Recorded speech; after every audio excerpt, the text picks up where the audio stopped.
दोस्तों ये class digital सम की दूसरी क्लास है।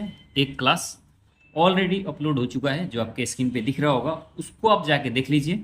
उसके बाद इस क्लास को देखने का आपको मज़ा आएगा और ज़्यादा आप समझ पाएंगे, क्योंकि इस क्लास में हम लोग प्रश्न करने वाले हैं, सवाल करने वाले हैं, ऐसे सवाल जो डिजिटल सम से बहुत आसानी से आप एकदम चंद सेकंड में कर देंगे। और डिजिटल सम के अलावा यदि उसको करते हैं तो आपको बहुत टफ होगा उसको करना। तो कैसे उसका उपयोग करना है, इन सारी चीज़ों की हम चर्चा करेंगे और सवाल करेंगे। तो क्या क्या हमने पढ़ा था पिछले क्लास में उसकी एक रिफ्रेश कर लेते हैं थोड़ा सा। तो सबसे पहले कि डिजिटल सम होता क्या है उसको हम समझ लेते हैं कि डिजिटल सम होता क्या चीज़ है। तो डिजिटल सम होता है कि किसी भी अगर नंबर दिया हुआ है, मान लीजिए 1 2 3 4 नंबर दिया है, तो इसका डिजिटल सम यदि निकालना है तो क्या करना है, इन सबके डिजिट को जोड़ देना है और तब तक जोड़ते रहना है जब तक कि वो एक अंक में ना आ जाए। जैसे 4 और 3 7 और 2 9 और 1 10, 10 आ गया। अब इसको भी जोड़िए, 1 और 0 को जोड़ेंगे तो आ जाएगा 1, यानी इस 1 2 3 4 यानी 1234 का जो डिजिटल सम आ गया वो आएगा 1। इस तरह से डिजिटल सम निकलता है, यानी किसी भी नंबर को तब तक जोड़ते रहना जब तक कि वो एक अंक में ना आ जाए। इससे पीछे वाले क्लास में इसकी चर्चा हम कर चुके हैं। अब इसका उपयोग क्या है, तो इसका उपयोग हम लोग कहाँ कहाँ सीखे थे, तो प्लस में, माइनस में, गुना में और भाग में, इन सारी चीज़ों के बारे में हम सीख लिए थे। परसेंट भी सीखा था और दशमलव भी हमने चर्चा करी थी कि इस पे भी इसका कोई प्रभाव नहीं पड़ता। एक एक सवाल सब पे ले लेते हैं ताकि चीज़ें आपके लिए आसान हो जाए। यदि आपने इससे पीछे वाले क्लास नहीं देखा है तो आपको समझना आपके लिए आसान हो जाए। तो सबसे पहले मान लीजिए ये प्लस का उपयोग का मतलब क्या है, इसको हम समझते हैं। मान लीजिए दिया है 23 और प्लस दिया है 25, इसकी वैल्यू कितनी आ जाएगी, 23 से 25 जोड़ेंगे 48 आएगा। ये तो आप कर देंगे, लेकिन मेरा कहने का मतलब ये है कि डिजिटल सम का फायदा सिर्फ इतना है कि ये कितनी भी बड़ी रकम हो, यहाँ कितनी भी बड़ी रकम हो, आपको इस तरह से जोड़ने की जरूरत नहीं पड़ेगी। क्या करना है, इन दोनों को जोड़िए, 3 और 2 क्या हो जाएगा 5, 5 और 2 क्या होगा 7। अब इन दोनों को जोड़ेंगे तो क्या आ जाएगा 12। अब 12 का डिजिटल सम क्या आ जाएगा, 1 और 2 को जोड़ेंगे तो आ जाएगा 3। अब देखिए इसके जोड़ का डिजिटल सम, यानी इनके डिजिटल सम का जोड़ जो भी आएगा, आंसर का भी डिजिटल सम का जोड़ वही होगा। यानी इसको डिजिटल सम निकालने के बाद, जोड़ने के बाद 3 आया है, तो इसका जो भी आंसर आएगा उसका डिजिटल सम भी 3 ही होगा। अब देखिए 48 का डिजिटल सम 3 ही आएगा। 4 और 8 क्या होगा 12, 12 का डिजिटल सम क्या होता है 3। तो ये 3 और ये 3 बराबर है। यही मैं कह रहा हूँ कि डिजिटल सम का मतलब होता है कि डिवाइड में या प्लस में या माइनस में, गुना में LHS बराबर RHS होता है। समझ आई बात, क्या होता है, डिजिटल सम ऑफ LHS बराबर होता है डिजिटल सम, DS का मतलब मैं लिखता हूं डिजिट का सम, डिजिटल सम का मतलब सम ऑफ डिजिट ऑफ RHS होता है। जैसे हमने इसके सम और इसके सम डिजिट निकालने के बाद हमने किया तो दोनों बराबर आ गया। इसी तरह से माइनस में भी होता है। जैसे मान लीजिए दिया हुआ है 3 7 5 8 में से यदि 2 3 5 6 आप घटाएंगे तो इसका डिजिटल सम पहले निकाल लीजिए। क्या करना है, तो निकालेंगे तो क्या होगा 7 3 10 5 15, 15 8 23, 23 का डिजिटल सम हो गया 5। इसका निकालिए 5 और 3 8, 6 और 3 9, पहले खत्म कर दीजिए। जहाँ भी 9 बनता है वो 0 हो जाता है, उसको काउंट करने की जरूरत नहीं पड़ती। इसकी चर्चा हमने इससे पीछे वाले क्लास में किया हुआ है, इसको डिटेल में जाके आप समझ सकते हैं। तो डिजिटल सम इसका क्या हो गया, ये हो गया 2 और 5 7। अब ये 5 में से 7 घटाओगे तो आएगा -2। अब -2 नहीं होता सम ऑफ डिजिट, तो क्या करते हैं जब भी माइनस आता है तो उसमें 9 जोड़ के और प्लस में ले लेते हैं तो आ गया 7, यानी इसका डिजिट का सम आ गया 7। ठीक है, अब इसका क्या मतलब, अब इन दोनों को घटाने के बाद जो भी यहाँ आंसर आएगा ना उसका डिजिट का सम भी 7 ही आएगा। अब कैसे आएगा उसको देखिए, 8 में से 6 घटाएंगे तो आ जाएगा 2, और ये कितना आ गया, ये 5 में से 5 घटाएंगे आ गया 0, ये 7 में से 3 घटाएंगे आ गया 4, और 3 में से 2 घटाएंगे आ गया। अब इसका डिजिट का सम देखिए 4 2 6 और 1 7।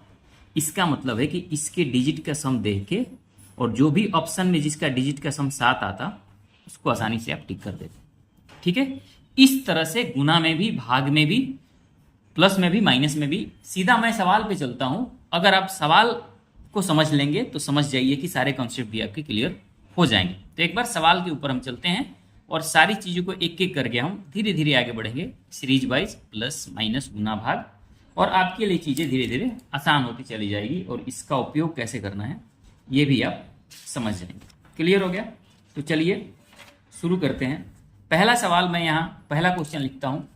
पहला क्वेश्चन मैं यहाँ लिखता हूँ। अब दोस्तों ये सवाल दिया हुआ है 203 प्लस 107। ध्यान रखना ये 107 है का स्क्वायर माइनस 203 माइनस 107 का स्क्वायर। ये CHSL 2017 में क्वेश्चन पूछा गया है। अब तो ये ए स्क्वायर माइनस बी स्क्वायर पे भी आप बना सकते हैं, लेकिन डिजिटल सम का उपयोग से कैसे ये आसान हो जाएगा मैं आपको सिर्फ इतना बताने का प्रयास कर रहा हूँ। अब देखिए इसका डिजिट का सम क्या आ जाएगा 5 और इसका 7 और 1 8। 8 5 क्या हो जाएगा 13 होगा। ये 5 हो गया, अब प्लस ये 7 और 1 8 हो गया, तो 8 5 13 हो गया। 13 का डिजिट का सम आ जाएगा 4, यानी 4 का स्क्वायर करोगे तो कितना आ जाएगा 16 माइनस इसका देखिए 3 और 2 कितना आ गया 5, 7 और 1 आ गया 8। अब 8 में से 5 घटाएंगे तो आएगा -3, यानी -3 का स्क्वायर करने पे आ जाएगा 9। तो 9 का मतलब होता है 0। इसका मतलब ये है कि इसका डिजिट का सम क्या आ जाएगा 6 और 1 7, और 9 का मतलब होता है 0। तो ये हो गया इसका डिजिट का सम आ गया 7। अब आपको देखना है कि इसमें किसका डिजिट का सम 7 है। जिसका डिजिट का सम 7 आएगा वही आंसर हो जाएगा। तो अब देखिए 8 8 दूनी 16 3 के 24, 24 और 6 30, 30 से 5 35, 35 का मतलब इसका डिजिट का सम 8 है। ये देखिए 8 ये 24 से 30 से 4 34, 4 3 7, इसका डिजिट का सम 7 है। ठीक है, इसका देखिए 4 4 8 4 12, 12 और 2 14, 14 और 3 17, 17 का मतलब इसका डिजिट का सम 8 है। ये 7 और 2 हटा दीजिए, 8 3 का 24, 24 का मतलब इसका 6 है। यानी एक ही ऑप्शन है जिसका डिजिट का सम 7 है। इसका मतलब यही आंसर हो जाएगा। मैं आपको इतने स्टेप में करके दिखा रहा हूं, आपको इतना स्टेप भी नहीं करना है। सीधा क्या करते हैं आप, ये हो गया 5 और ये हो गया 8, 8 5 13, 13 का मतलब उसका डिजिट का सम 4, 4 का स्क्वायर करते 16, 16 का मतलब सीधा यहाँ 7 लिखना था आपको। ठीक है, मैं क्योंकि अभी शुरुआत में बता रहा हूँ आपको, तो हम क्लियर चीज़ें सारी चीज़ें बता रहा हूँ। तो इस तरह से डिजिटल सम का उपयोग होता है। आगे सवाल के ऊपर हम चलते हैं। अगला सवाल क्या है इसको हम देखते हैं। दोस्तों अगला सवाल है कि ये दिया हुआ है कि 1004 का स्क्वायर माइनस 998 का स्क्वायर दिया हुआ है। इसको कैसे अप्लाई करना है इसमें डिजिटल सम, उसको हम आइए समझते हैं। ये भी देखिए CHSL 2017 का क्वेश्चन पूछा हुआ है, ये आप जाके देख सकते हैं। अब क्या करेंगे देखिए, यहाँ 4 और 1 5 हो गया, 5 का स्क्वायर करेंगे तो 25, 25 का डिजिटल सम आ जाएगा 7। यहाँ देखिए 9 9 0 हो जाए, 8 का स्क्वायर करेंगे तो क्या आ जाएगा 64, 64 का मतलब इसका डिजिट का सम क्या आ जाएगा, इसका डिजिट का सम आ जाएगा 6 4 10 यानी 1। अब 7 में से 1 घटाएंगे यानी 6, यानी कि इनमें से अब देखना है कि किसका डिजिटल सम 6 आ रहा है। अब देखिए 1 और 1 2 और 1 3 और 2 5, इसका तो ये आंसर नहीं होगा। ये आ गया 2 2 4 और 2 6, ये आंसर हो सकता है। ये देखिए 2 2 4 1 2 6 और 1 7, ये आंसर नहीं होगा। 2 2 4 2 6 और 1 7, ये भी आंसर नहीं होगा। यानी ऑप्शन बी है जिसका डिजिटल सम 6 है, तो आंसर नंबर बी इसका करेक्ट आंसर हो जाएगा। तो इस तरह से उपयोग करना है। मैं अभी आसान आसान सवाल करा रहा हूँ आपको, आगे मैं एक से बढ़ के एक, चाहे एवरेज का हो, चाहे वो प्रॉफिट एंड लॉस का हो, CI का हो, SI का हो, अलजबरा का हो, इन सभी सवाल को हम करने वाले हैं। इसके लिए आप निश्चिंत रहिए। आगे सवाल देखिए, अभी हम सिंप्लीकेशन के सवाल कर लेते हैं ताकि चीज़ें आपके लिए भी आसान रहे समझना। अगला सवाल क्या है इसके ऊपर चलते हैं। दोस्तों ये एक सवाल है जो CGL 2024 में पूछा गया है। CGL 2024 में ये सवाल पूछा गया है। देखिए 21 minus 4.9 divide by 4, 3.9 multiply 0.4 plus 0.9। तो सबसे पहले ये आपको समझ लेना है कि डिजिटल सम यूज करते हुए आपको पॉइंट के ऊपर और परसेंट के ऊपर ध्यान देने की जरूरत नहीं होती, क्योंकि इससे कोई फर्क नहीं पड़ता है डिजिटल सम पे। क्यों नहीं पड़ता है इसकी चर्चा हमने इससे पीछे वाले क्लास में कर रखी है, तो उसको आप जाके देख सकते हैं। तो सबसे पहले देखिए ये 9 है यानी ये 0 हो गया, यानी इसको अगर आप करते हैं तो ये कितना हो जाएगा, ये आ जाएगा आपका 21 का मतलब हो गया 3 डिजिटल सम, यहाँ आ गया 4/7 प्लस यहाँ 3 खत्म हो गया, 4 3 आ गया 12, 12 का डिजिटल सम क्या हो जाएगा 3। ध्यान रखना ये 9 तो 0 हो गया, तो 4 और 3 कितना आ गया 4 में 3 से गुना करेंगे 12, 12 का डिजिट सम आ गया 3, प्लस 9 का मतलब हो गया यहाँ 0। अब एक चीज यहाँ आपको ध्यान रखनी है, 3 और 3 कितना हो गया 6 माइनस 4/7। अब जब भी नीचे 7 आए तो मैंने कहा है कि आपको हर को ऐसा से गुना करना है ताकि डिजिटल सम 1 आ जाए। तो 7 को किससे गुना करोगे, तो 7 को मैंने बताया था आपको 4 से गुना कर दो ऊपर नीचे, क्योंकि नीचे तो केवल गुना हो नहीं सकता, नीचे करोगे तो ऊपर भी करना पड़ेगा ताकि कोई अंतर ना आ जाए। तो ये कितना हो जाएगा 6 सच्चौक, ये हो जाएगा 28। 28 का मतलब क्या होता है 8 और 2 10 है, 10 का मतलब इसका डिजिटल सम नीचे 1 आ गया। तो आपको हर का डिजिटल सम 1 करना होता है, बाकी चीजें वहां खत्म हो जाती हैं। तो बचा क्या आपका 4 चौके 16, 16 का डिजिटल सम क्या होता है 7, 7 का मतलब होता है -1 आ गया, -1 नहीं होता इसका मतलब इसमें 9 जोड़ना पड़ेगा, यानी इसका डिजिटल सम आ गया 8। इतना करने की जरूरत नहीं थी, मैं सिर्फ आपको समझाने के लिए बता रहा हूं। यहां 1 सेकंड में जानने वाला सीधा यहां 16 लिखता, क्योंकि इसको एक ही बार नहीं तो क्या करता वो डिवाइड कर देता 49 को। मैं क्योंकि इसलिए नहीं किया ताकि मैं चीजें आपको ये चीजें बता दूं, ठीक है। जो चीजें नए नए लोग जुड़े हुए हैं उनके लिए ये सहूलियत रहे कि जब भी हर 7 आ जाए तो उसको 4 से ऊपर नीचे गुना करके हर को 1 बना दो, हर का डिजिट सम 1 बना दो, और उसके बाद जो चीजें होती है आराम से कर दो। ये -1 आता तो -1 डिजिटल सम नहीं होता, इसमें मैंने 9 जोड़ दिया तो हो गया 8। अब देखना है कि किसका डिजिटल सम इसमें 8 है, जिसका डिजिटल सम 8 है वही आंसर है। तो देखिए यहां से करते हैं, 8 1 9, इसका डिजिटल सम तो 5 आ गया है, ये नहीं हो सकता। 4 और 3 7 और 2 9, ये भी नहीं हो सकता। 6 और 2 8, 6 3 9 ये तो नहीं होगा, ये 4 आया ये भी नहीं होगा। 7 और 2 9 ये तो 0 हो गया, 6 और 2 8 आ गया, यानी ऑप्शन डी इसका सही आंसर है, यानी डी ही ऑप्शन है जिसका डिजिटल सम 8 आ रहा है। तो इस तरह के सवाल भी बहुत आसानी से आप कर सकते हैं बिना पेन उठाए, आप दिमाग लगा लें तो। ठीक है, आगे कुछ सवाल के ऊपर चलते हैं।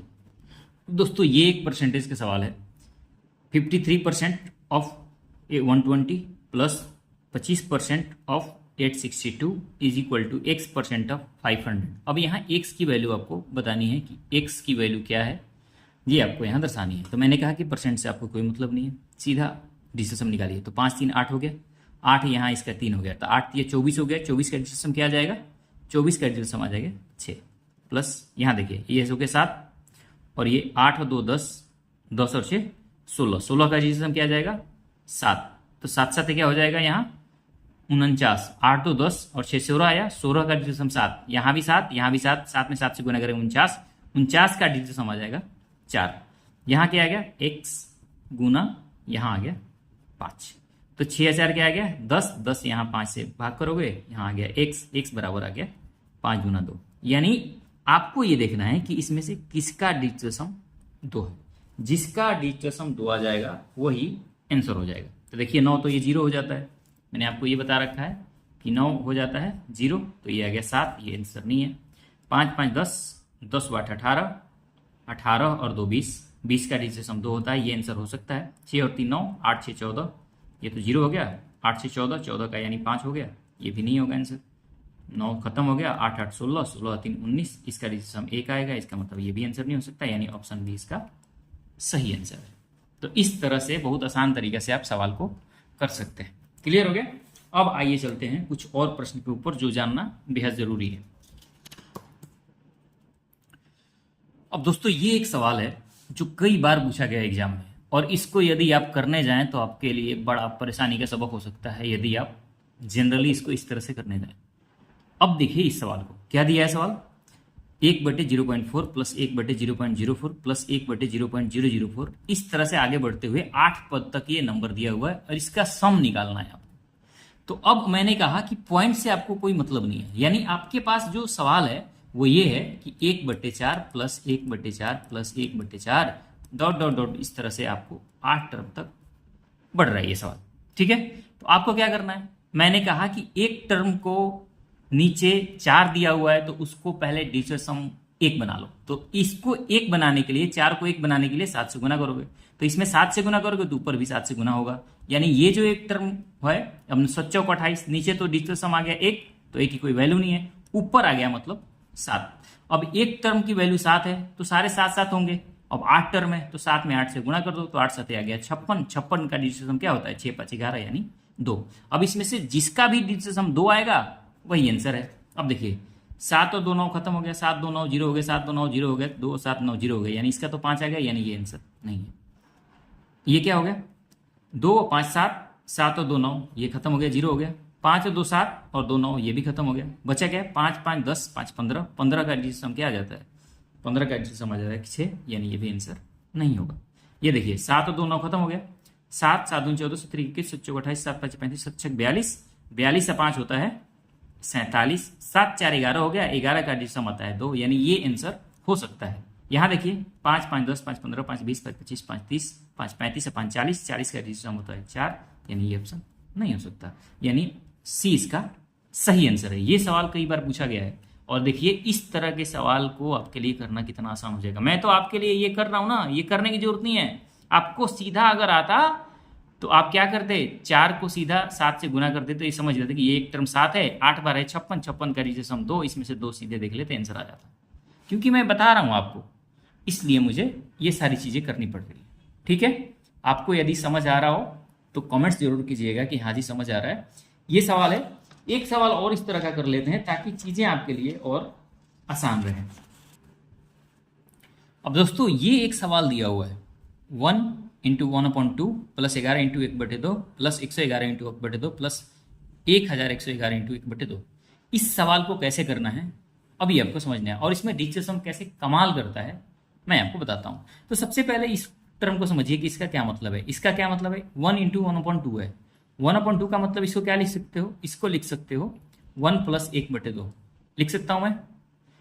1/1/2 का मतलब 1/2। इसी तरह से इसको लिख दूंगा मैं 11 प्लस 1/2, इसको लिख दूंगा 111 प्लस 1/2, फिर आ गया 100 प्लस 1/2। अब मैंने ये सिर्फ लिख रहा हूँ आपको समझाने के लिए, आपको इतना करने की जरूरत नहीं है। मैं सिर्फ एक चीज बताना चाह रहा हूँ, इसलिए ये सारी चीजें मैं लिख रहा हूँ। अब 1/2 कितनी बार है, 1 बार 2 बार 3 बार 4 बार, यानी इसकी वैल्यू कितनी आ गई, इसकी वैल्यू तो आ गई 2, और ये इसकी वैल्यू कितनी हो जाएगी 1, इसकी डिजिटल सम 2, इसका डिजिटल सम 3, इसका डिजिटल सम 4। तो 4 3 7 और 2 9, ये तो 0 आ गया, और ये केवल 1 बच गया, यानी डिजिटल सम आ गया कितना 3। यानी इनमें से किसका डिजिटल सम 3 है वही आंसर हो जाएगा। क्लियर हो गया कैसे, देखिए 6 और 3 9, 2 और 1 3, ये आंसर हो सकता है। ये 1/2 है तो हाफ पूरा आंसर है, तो 1/2 में तो आंसर आएगा नहीं, ये ऐसा ही खत्म हो गया। 8 और 1 9 आ गया, ये 0 हो गया, 6 आंसर नहीं है। 7 6 13 और 1 14 आ गया, 14 का डिजिटल सम होता है 5, यानी ये भी आंसर नहीं है, यानी ऑप्शन नंबर ए इसका सही आंसर है। तो इतने बड़े सवाल को भी बहुत आसानी से आप कर सकते हैं। अब आपको इस तरह से करना नहीं था, आपको सीधा सोचना था कि भाई ये बन रहा है एक आधा आधा, एक फिर आधा फिर आधा, यानी 2 ये बन गया, उसके बाद इसके डिजिटल सम सीधा लिख लेना था, तो 2 और इसके डिजिटल सम सबके 1 हो जाना था, 3 आता सीधा, इसमें से देखना था, एक स्टेप में आपका आंसर आ जाना था। क्लियर हो गया, आपको समझ आ रही है बात। एक और सवाल करते हैं, और बेहतरीन सवाल है, उसको हम समझते हैं। दोस्तों ये सवाल दिया हुआ है, इसका मान आपको निकालना है और ऑप्शन दिया है। अब इस तरह के सवाल को कैसे आसानी से निकालेंगे मैं आपको ये बता रहा हूँ, इसमें डिजिटल सम कैसे कमाल करता है। तो सबसे पहले एक बात समझिए कि इसको क्या लिख सकता हूँ मैं, इसको लिख सकता हूँ ना 999 प्लस 1/7। अब 999 का मतलब है कि 99, ये तो 0 हो जाएगा, ये 0 हो जाएगा तो बचेगा क्या 1/7। इसी तरह से इसमें भी ये 0 हो जाएगा तो बचेगा क्या, इसमें बचेगा 2/7। इस तरह से इसमें क्या बचेगा 3/7 प्लस 4/7 प्लस ये 6/7 प्लस आ गया 5/7। आपको अब ये सब समझनी है, आपको ये समझनी है कि अब ये तो 0 बन गया है, ये नंबर बचा है। अब यहां से समझिए, इस 7 को हर को हमें डिजिटल सम 1 लाना है। तो मैंने कहा कि 7 है नीचे, तो उसको 4 से करेंगे तो 28 आ जाएगा, तो 28 का मतलब होता है डिजिटल सम 1। अब इसमें भी ऊपर भी 4 से गुना करना पड़ेगा, तो इस तरह से इसमें भी 4 से, इसमें भी 4 से, इसमें भी 4 से, इसमें भी 4 से, इसमें भी 4 से, इसमें भी 4 से, इसमें भी 4 से, नीचे तो सब 1 हो जाएगा। तो संख्या क्या बनेगा आपके पास, ये बन जाएगा 4 प्लस ये बनेगा 8 प्लस ये 12 प्लस 8 तरीके 24 होगा ना, 4 4 8 4 12 4 6 16 4 6 24 और 4 5 20। अब इन सबको क्या, इसका डिजिटल सम आ गया 3, इसका 7, इसका 6, इसका 2, इसका डिजिटल सम क्या आ जाएगा 8 4 12, 12 का मतलब 3। अब इसको जोड़िए, 6 और 3 9, तो 0 हो गया, 7 2 9 0 हो गया, यानी इसका डिजिटल सम क्या आ जाएगा 3। अब आपको इसमें देख लेना है कि इसमें किसका डिजिटल सम 3 है। देखिए 9 9 जीरो हो गया, 7 2 9 ये जीरो हो गया, ये तो हो नहीं सकता। 9 जीरो हो गया, 8 7 15, 15 और 5 20 हो गया, इसका डिजिट भी 2 आएगा, ये नहीं हो सकता। 9 9 खत्म हो गया, 7 5 12, इसका डिजिट 3 होगा, ये आंसर हो सकता है। 9 9 खत्म हो गया, 8 5 13, 13 का मतलब डिजिट 4 है, यानी ये भी आंसर नहीं हो सकता। तो इस तरह से डिजिट हम अप्लाई कर सकते हैं। आपके दिमाग में एक सवाल आ रहा होगा कि सर क्या करेंगे जब इसमें ऐसा 2 नंबर हो जिसमें डिजिट 3 2 बार आ रहा हो। जैसे यहाँ इसका 3 आंसर है और मान लीजिए इसमें भी 3 आता, फिर क्या करते? कि फिर यहाँ ये मेथड अप्लाई नहीं होता। डिजिट ऐसा कोई मेथड नहीं है जो आपके लिए रामबाण हो कि हर एक सवाल में काम करेगा और कहीं फेल नहीं हो सकता। एक बात ध्यान रखना है, जब कभी भी यहाँ जो आंसर आ रहा है डिजिटल इसमें 2 में दे आ गया तो वहां डिजिटल काम नहीं करेगा, ये बात आपको ध्यान रखनी है, ठीक है। लेकिन जब कभी भी इस तरह का टफ मैथ दिया जाता है तो ये ऐसा नहीं है कि इसको मैंने बनाया है तो ये ऑप्शन जो है मैंने अपने आप से लिखे हैं, ऐसा नहीं, ऑप्शन ये दिया हुआ है, ठीक है ना। ऐसा नहीं है कि ये चीजें दी है मैंने ऑप्शन अलग अलग लिख लिए जिसके डिजिटल अलग अलग है, तो ऐसा नहीं है। तो जब कभी भी डिजिटल पूछे डिजिटल का उपयोग करना है तो वो एक ही ऑप्शन में अगर वो आ रहा है तो आंसर हो जाएगा। 2 ऑप्शन में आ रहा है तो आप यूनिट डिजिट वहां देख सकते हैं, डिविजिबिलिटी देख सकते हैं, अभाज्य संख्या वाला मेथड देख सकते हैं, कई मेथड होते हैं निकालने के, लेकिन वहां डिजिटल काम नहीं कर पाएगा, ये चीजें ध्यान रखनी है। अब मैं आज की क्लास को यहीं समाप्त करता हूं। इसमें प्लस माइनस गुना के बारे में आप सीख गए होंगे। आने वाली क्लास में जो एक क्लास होगी उसमें हम average, profit and loss, CI, SI, algebra, इन सभी तरह के प्रश्न को हम करने वाले हैं। टफ से टफ प्रश्न जिसको कैलकुलेशन करना बड़ा मुश्किल लगता है CI के अंदर, कंपाउंड इंटरेस्ट के अंदर, उसमें बहुत आसानी से आप कर सकते हैं।